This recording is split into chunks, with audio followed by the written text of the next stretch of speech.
Ah, Xerox. Ano yung pangalan? Eh, ano yan? Rapid. Rapid. Ano ba? Ayun yung Xerox ng Aerox. Rapid 150.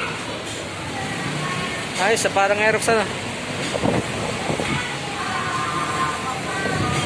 Parang siyang Aerox talaga.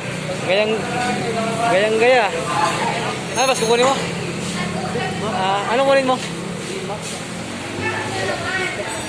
Yung T-Max? Di mo. Wala sila. Walang available. Ayos ah. Monolog pa siya. Pinablog mo?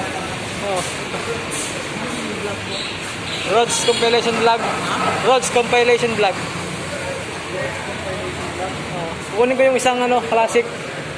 Gamitin ko nitong road compilation ko.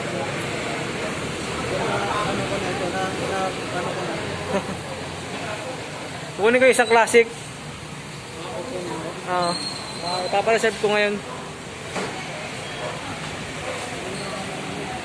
Ito maganda rin Aerox. Parang Aerox siya. Pero nagpaano ka? Nagpa-reserve ka? Yung D-Max. Magkano yung D-Max? 10K na lang. 10K and down. Tapos ang monthly 3.8. 3.8. Tapos update ng 3.6. Magkano ang cash? 90. 90 ang cash. Mas mahal yan Anong ilang cc yung D-Max nila? 1.5 ba? Ha? 1.5. Laki ah.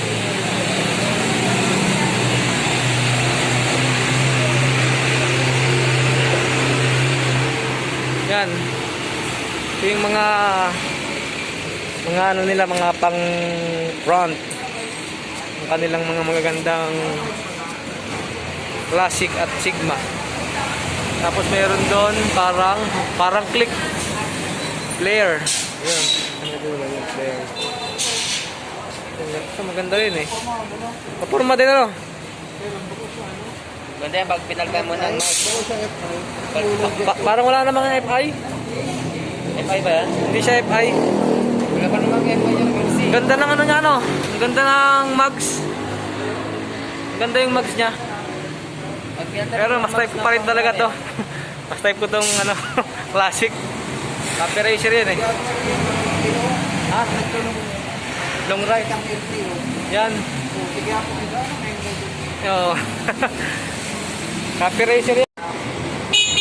Okay, i-assemble na si Rusi Classic 250. Yung mga gamit niya.